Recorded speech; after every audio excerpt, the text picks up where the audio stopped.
আসসালামু আলাইকুম আমার প্রিয় বন্ধুরা, আশা করি তোমরা সবাই ভালো আছো আর আমিও ভালো আছি। আর প্রতিদিনের মতো আজকে আমার সকল বন্ধুদের সাথে মজাদার একটা রেসিপি শেয়ার করতে চলে আসলাম। আজকে আমার সকল বন্ধুদের সাথে শেয়ার করছি টকটকে মিষ্টি কুমড়ার ফালি দিয়ে চিংড়ি মাছের অসাধারণ একটা রেসিপি। আশা করি আমার সকল বন্ধুদের কাছে রেসিপিটি ভালো লাগবে। তাই এখানে রেসিপিটি রান্না করার জন্য ছোট বারান্দা বাগান থেকে একটু ধনিয়া পাতা নিতে আসলাম। আসলে সংরক্ষণ করে রাখলে যে কোনো জিনিসই প্রয়োজনের সময় কাজে লাগে। তাই আজকে একদমই ধনিয়া পাতা ছিল না, তাই ছোট বারান্দা বাগান লাগিয়ে রেখেছিলাম, তাই নিয়ে আসলাম।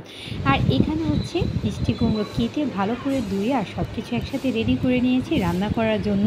আর এই ছোটো চিংড়ি মাছ দিয়ে মিষ্টি কুমড়োর রেসিপিটা খেতে জাস্ট দুর্দান্ত স্বাদ হয়। ভাবলাম আমার সকল বন্ধুদের সাথেও শেয়ার করা যাক। হ্যাঁ বন্ধুরা, চলো তাহলে কিভাবে রান্না করছি তোমাদের সকলের সাথে শেয়ার করা যাক। এখানে রান্না করার জন্য আমি চুলায় কড়াই বসিয়ে দিয়েছি আর এখন সয়াবিন তেল অ্যাড করে দিলাম। আর তেলটা গরম হয়ে গিয়েছে, এখন অল্প একটু পেঁয়াজ কুচি দিচ্ছি, কারণ মিষ্টি কুমড়ার রেসিপি যতটা হালকা পাতলা হবে খেতে ততটাই ভালো লাগে। তাই পেঁয়াজটা একটু নাড়াচাড়া দিয়ে লাল করে নিলাম আর তার সাথে এখন চিংড়ি মাছগুলো দিয়ে দিচ্ছি। একটু তেলে পেঁয়াজের সাথে সাথে চিংড়ি মাছগুলো ভাজা হয়ে যাবে। এখন তেলে যত চিংড়ি মাছ ভাজবে হালকা লাল হয়ে ততটাই স্মেল চলেছে, রান্নাটা কিন্তু দুর্দান্ত একটা স্বাদ হবে।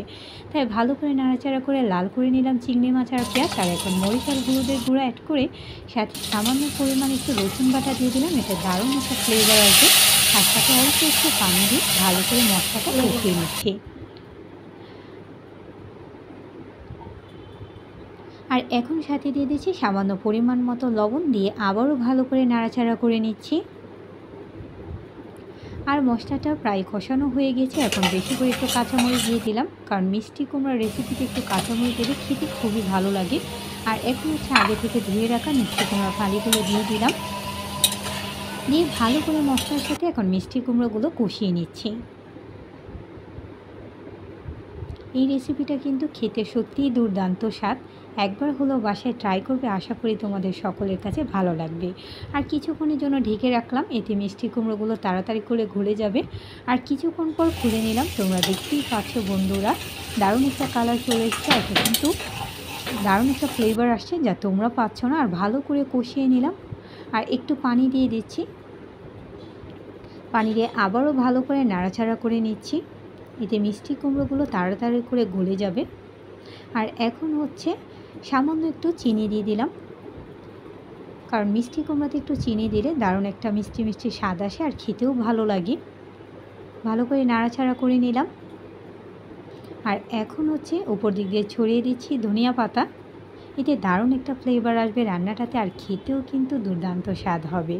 আর এখানে এখন পর্যাপ্ত পরিমাণে পানি আছে, আর পানিটা যাতে একদমই শুকিয়ে যায় তাই কিছুক্ষণের জন্য ঢেকে রাখছি। আর ঢাকনাটা কিছুক্ষণ পর তুলে নিচ্ছি, দারুণ একটা ফ্লেভার আসছে বন্ধুরা। আর এই মিষ্টি কুমড়া দিয়ে ছোটো চিংড়ি দিয়ে খাওয়ার জাস্ট অসাধারণ একটা স্বাদ হয়। এটা ভাত দিয়ে খেলে আর সাথে আর হয়তো কিছু লাগবে না।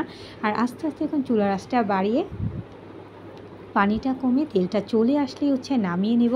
আশা করি আমার সকল বন্ধুর কাছে এই মজাদার রেসিপিটি ভালো লেগেছে। তোমরাও কিন্তু অবশ্যই বাসায় ট্রাই করবে, আশা করি ভালো লাগবে। আর লাইক কমেন্ট শেয়ার করতে কিন্তু ভুলবে না।